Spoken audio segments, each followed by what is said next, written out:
जे कह के श्री नारायण बद्रिका आश्रम चले गए और वहां हिमवत नाम की एक कंदरा में ध्यान लगा के बैठ गए। उधर वो राक्षस विश्राम करने लगो। अनेकों दिन बीत गए और अब वो राक्षस मूरा फिर से स्वस्थ होके बलवान हो गया था। उसने अपनी सारी शक्ति फिर से प्राप्त कर ली थी। श्री नारायण ने उस पर दया करी थी, पर वो फिर से श्री नारायण को छलने को तैयार होगा।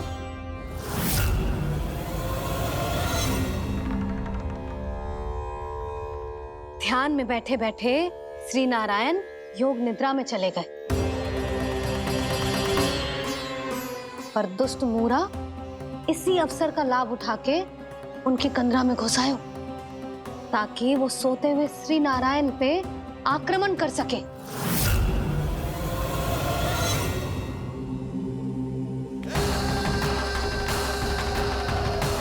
आज इस लंबे युद्ध को जीतकर अपने इस अंतिम शत्रु का भी अंत कर दूंगा मैं।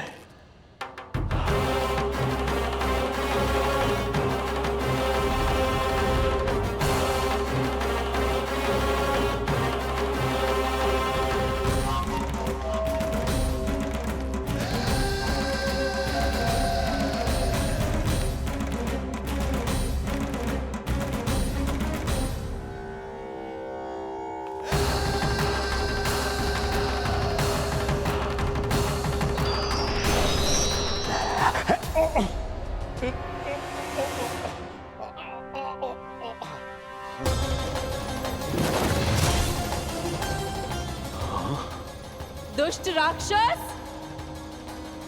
प्रभु ने तुझ पर दया की, तुझे संभलने का अवसर दिया। तू इन्हीं पर ही छल से वार करने चला है।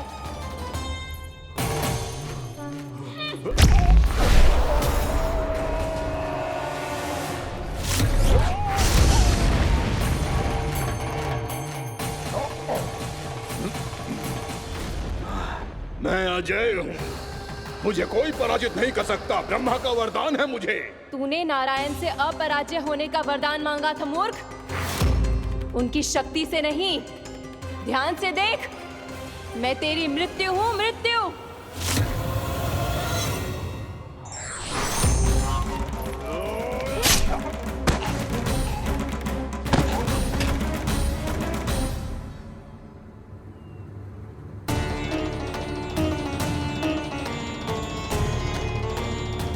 देवी कौन थी छोटी माँ? और कौन बलराम, वो ही तो थी देवी एकादशी।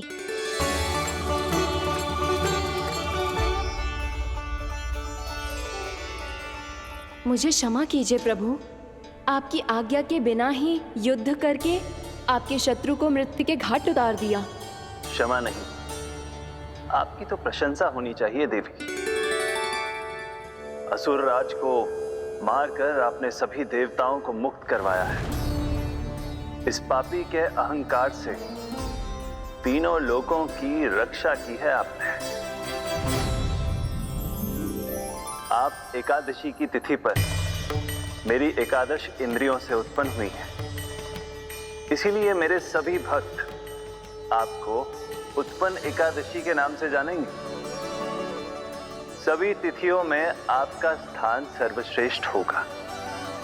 जिस तरह आपने राक्षस के आक्रमण से मेरी रक्षा की है, उसी प्रकार एकादशी के दिन व्रत करके जो भी भक्त आपकी कथा सुनेगा, मैं स्वयं उसकी रक्षा करूंगा।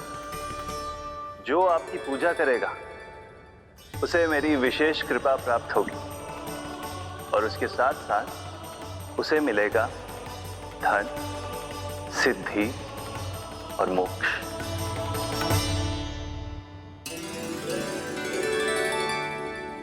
इसीलिए आज के दिन व्रत रखने का बहुत अधिक महत्व होता है। बोलो एकादशी मैया की जय। बोलो श्री नारायण भगवान की जय।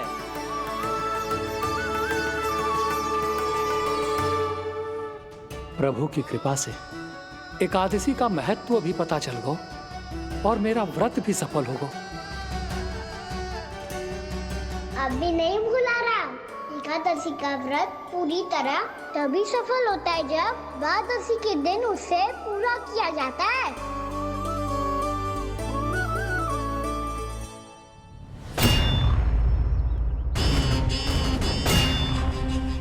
आवश्यक है आपको यह आभास होना कि उस विष्णु अवतार को पराजित करने के लिए आपके साधारण योद्धाओं में वो सामर्थ्य नहीं है। वो विष्णु अवतार कुछ अधिक ही असाधारण है।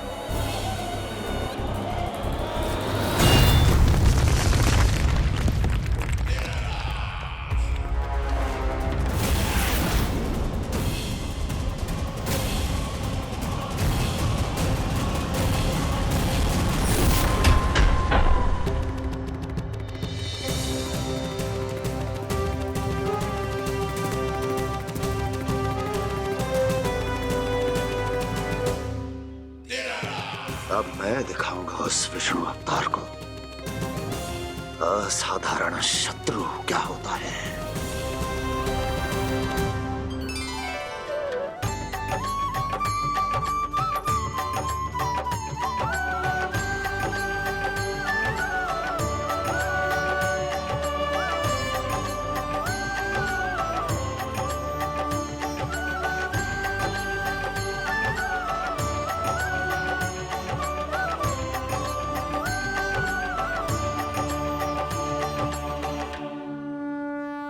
मामा अधीर हो रहे हैं, पर मैया ने मुझे अभी तक बाहर जाने की आज्ञा नहीं दी है।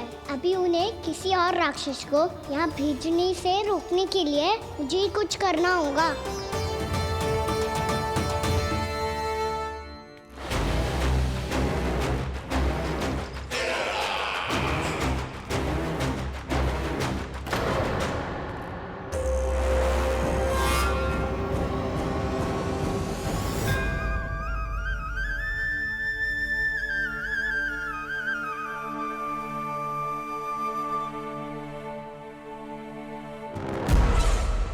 कौन हो तुम?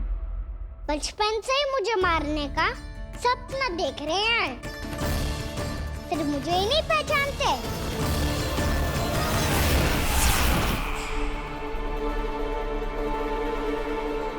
बचपन से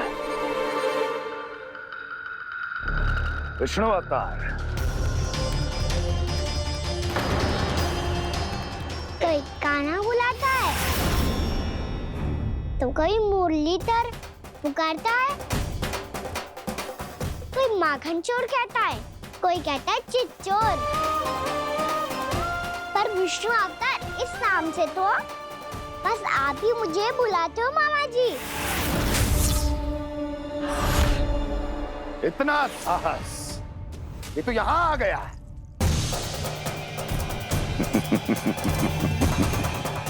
यहाँ आ तो गया तू विष्णु अवतार, किंतु यहाँ से जीवित नहीं जाएगा। तेरे इस शीश को तेरे धड़ से अलग कर दूंगा मैं।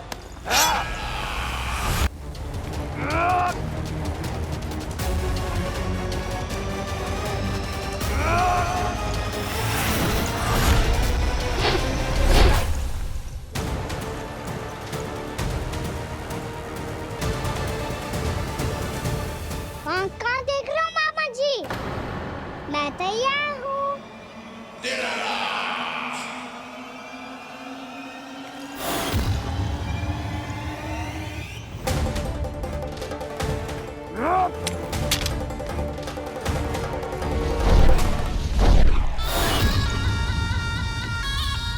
मामा जी, आप सदैव इसी तरह क्रोध में रहते हो क्या?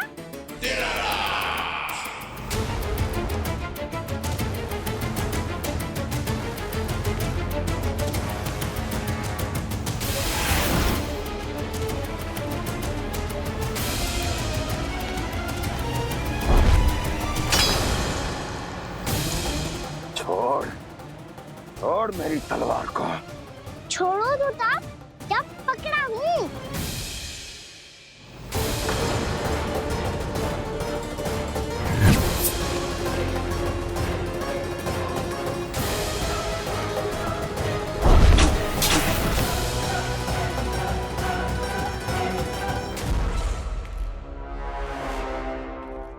मामा जी,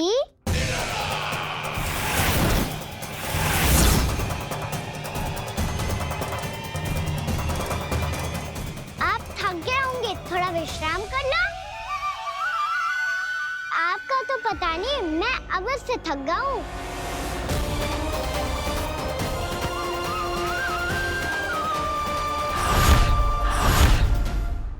मेरे सिंहासन पर बैठने का तू साहस? अभी तो बस अभ्यास कर रहा था मामा जी। भविष्य में मुझे तो बैठना है यहाँ। आपने बल प्रयोग करके से अपने पिताजी से छीना था। मैं आज से छीन लूंगा। जो छल और बल से लिया जाए वो अधिक समय तक टिकता नहीं है मामा जी।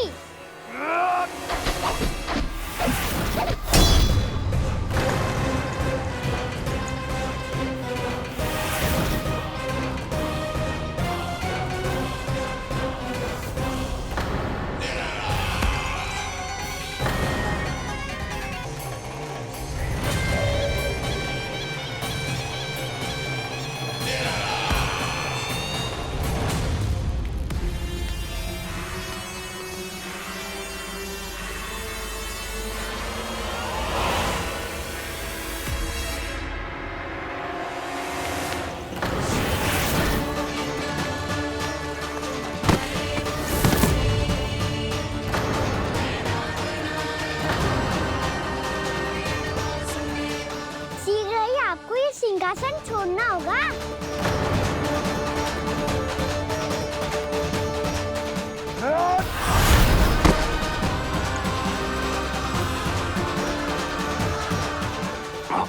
वो मेरा सिंहासन छीनना चाहता। वो आ रहा है, वो आ रहा है। सैनिकों!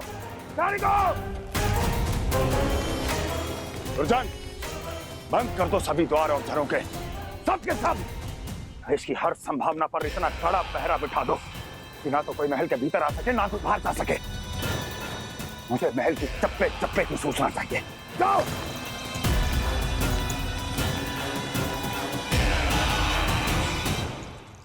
सिंहासन।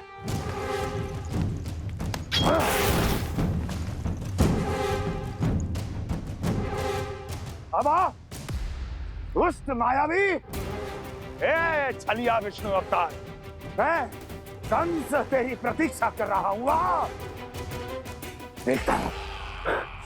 देखता हूँ मेरे सिंहासन पर कैसे बैठता है तू। मुझे तो बस कुछ समय चाहिए था, वो मिल गया। अब करते रहिए आप प्रतीक्षा।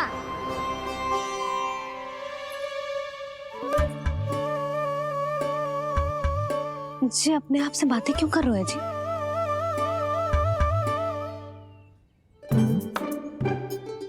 आप मुस्कुरा क्यों रहे हो? ना कचू ना।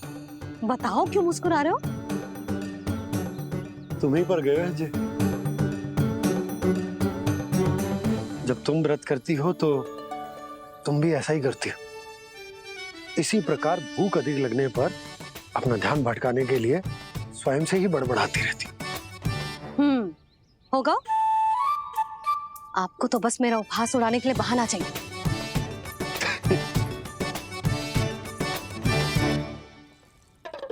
लल्ला, भूख लगी है? ना मैया, व्रत करे तो भूख कैसे लगेगी?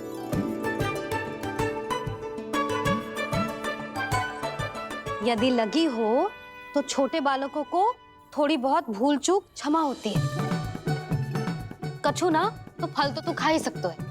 अब तो पूरे नियम और विधि विधान से व्रत तोड़ूंगा। कल द्वादशी के सुबह मुहूर्त के अनुसार। ठीक।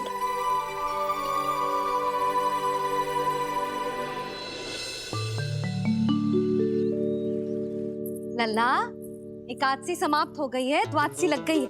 अब तू व्रत तोड़ सकते है। भोजन कर ले। ले।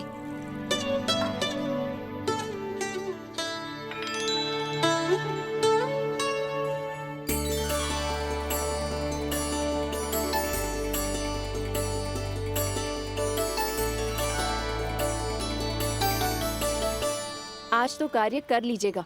मैं ना चाहती कि सब गांव वाले फिर से आपका उपहास उड़ाएं। अरे इसी क्षण कार्य आरंभ करना आवश्यक ना है, कुछ खा तो लो। कल भी पूरे दिन व्रत में रहे, अब तो कुछ खा लो। ना ना, अभी बिल्कुल भूख ना है। और हाँ भगवान, तुम्हें चिंता करने की आवश्यकता नहीं है। आज मैं किसी को भी 2 शब्द कहने का अवसर नहीं दूंगा। अरे कुछ खाओगे पियोगे नहीं तो कैसे रहोगे?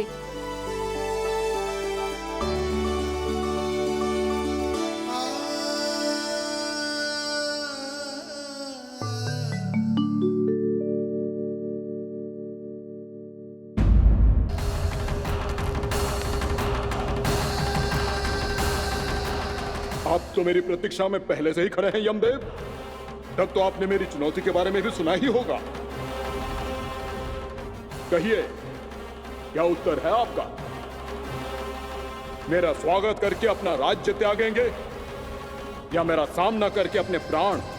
हे असुर श्रेष्ठ, मैं आपकी अधीनता स्वीकार करने के लिए तैयार हूं। बस एक विनती है मेरी। शर्त को विनती का नाम देकर बहलाना चाहते हो मुझे यमराज? असुर राज मूरा के सामने शर्त रख पाओ, इतना सामर्थ्य नहीं है तुम में। इसका आभास है मुझे असुरराज, पर मैं आपकी अधीनता स्वीकार करूं इससे पहले आपको स्वामी धर्म का पालन करना होगा। मेरे पुराने स्वामी के क्रोध से मेरी रक्षा करनी होगी आपको। कौन है तुम्हारा पुराना स्वामी? भगवान श्री नारायण। और छोटी माँ मुरासुर को तो श्री नारायण से भी रक्षा का वरदान प्राप्त था ना? यही तो श्री नारायण की लीला थी बलराम। पर वो राक्षस अपने दम में जे समझ ही ना पाओ कि वो क्या भूल करने जा रहे हैं। अब पहुंच गो भगवान श्री नारायण को चुनौती देने के लिए।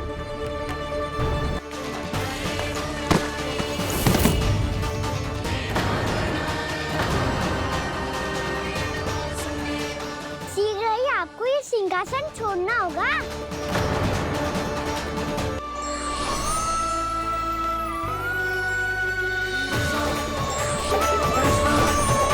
मैं प्रभु श्री हरि की कल्पना जसोमती रानी के लल्ला में ही करने लगो?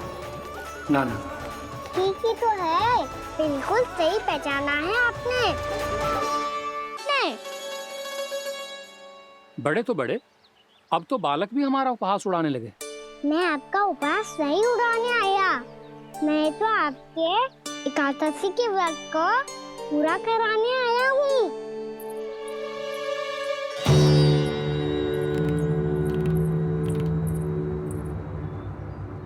कान्हा,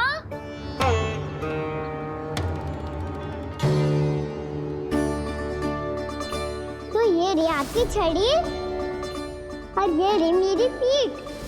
सेक बिना ताकत तोड़। आज तो इसकी पीठ सेक के रहूंगी मैं। मैया घर पे भूखी मुझे ढूंढ रही होगी। लो आज द्वादशी के दिन पहले प्रहर में भोजन करके अपना एकादशी का व्रत पूरा करो आप। धन्यवाद राजकुमार, पर अभी हमें भूख नहीं है। बहुत सारा काम पड़ा है और अभी थोड़ी ही देर में शंकरी बहन भी अपनी मटकी लेने आती होंगी।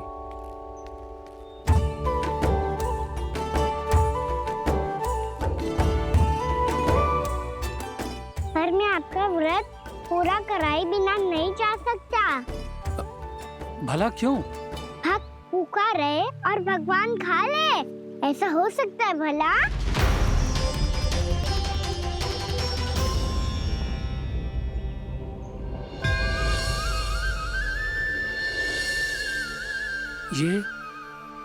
ये कैसा भ्रम हो रहा है मुझे लगता है अपना काम करना चाहिए।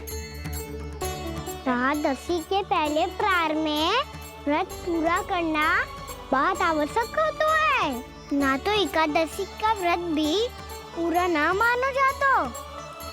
इतनी सारी ज्ञान की बातें तुम्हें कैसे पता है लल्ला?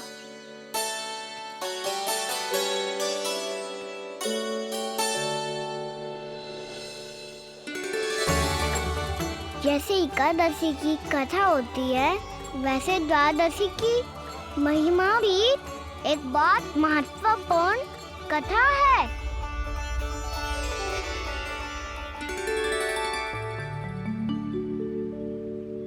कैसी कथा? बिल्कुल सही समय पे आई हो आप, क्योंकि आपको ये कथा आपको अवश्य सुननी चाहिए।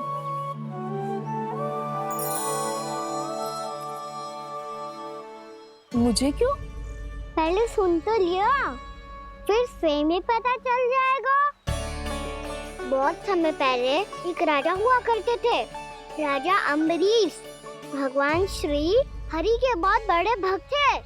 ओम नमो नारायणाय। ओम नमो नारायणाय।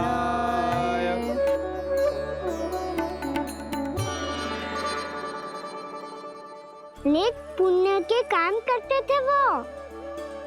अपनी पत्नी के साथ हरि का नाम जपते रहते थे। उन्होंने 12 माह एकादशी का व्रत करो, निर्जल पास किया, और जब उनकी 12वीं एकादशी का व्रत द्वादशी के दिन तोड़ने का समय हुआ, तभी महर्षि दुर्वासा अपनी 100 शिष्यों के साथ उनके महल में पधारे।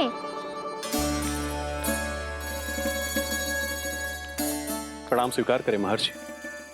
आप जैसे महान ऋषि मेरे राज्यसभा में आए, वो भी ऐसे अवसर पर जब मैं और मेरी पत्नी निरंतर 12 एकादशियों के बाद अंतिम एकादशी का व्रत तोड़ेंगे। इससे बड़े सौभाग्य की क्या बात हो सकती है हमारे लिए। आज आपके साथ साथ मेरा और मेरे शिष्यों का एकादशी व्रत भी पूरा होगा। संभव है प्रभु की इच्छा यही हो कि हम सब अपना व्रत एक साथ तोड़ें। ये तो अत्यधिक प्रसन्नता की बात है महर्षि। तो फिर ठीक है, हम सब यात्रा से थके हैं। व्रत तोड़ने से पहले हम स्नान करना चाहते हैं। जैसी आपकी इच्छा महर्षि। जब तक आप लोग लौटेंगे तब तक आपके सारे प्रबंध यहाँ हो चुके होंगे।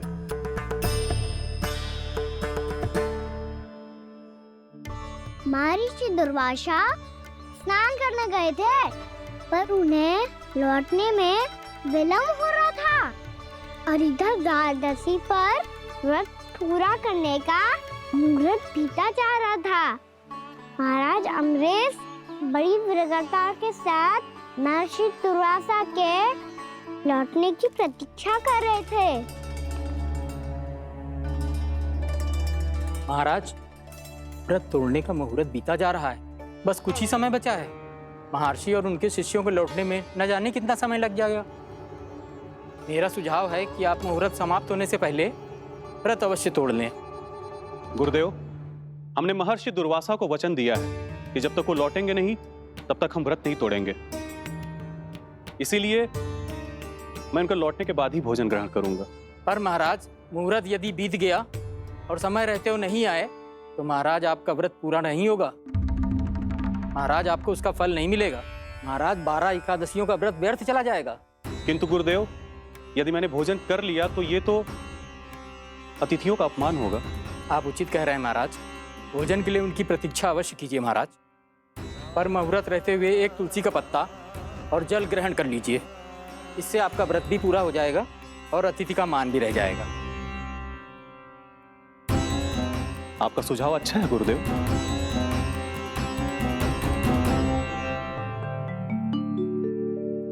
जैसे ही महाराज ने तुलसी का पत्ता खाया, वैसे ही महर्षि दुर्वासा लौट आए। महाराज,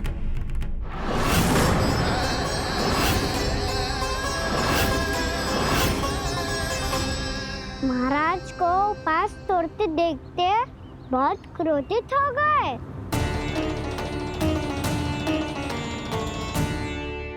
बहुत बड़े भक्त हैं आप, परंतु आप ये नहीं जानते अपने अतिथियों के साथ कैसा व्यवहार करना चाहिए। आपने हमें साथ भोजन करने का वचन दिया था, पर अपना व्रत क्यों तोड़ा आपने? महर्षि, मैंने भोजन नहीं ग्रहण किया। कहीं मुहूर्त न निकल जाए इस कारण मैंने एक तुलसी का पत्ता ग्रहण कर लिया। 56 भोग खाया हो या एक पत्ता, अपना व्रत तोड़कर अतिथियों का अपमान किया है, मेरा अपमान किया है। अब आपको दंड भोगना होगा ताकि आप सीख पाएं कि अतिथियों के साथ कैसा व्यवहार होना चाहिए। महर्षि महर्षि, आप जो भी दंड मुझे देंगे मुझे स्वीकार है, किंतु आप क्रोधित मत होइए। क्रोध का कारण आपने दिया है महाराज। एक महर्षि का अपमान करके राक्षसी प्रवृत्ति का परिचय दिया है आपने, इसीलिए अब एक राक्षसी आपको दंड देगी।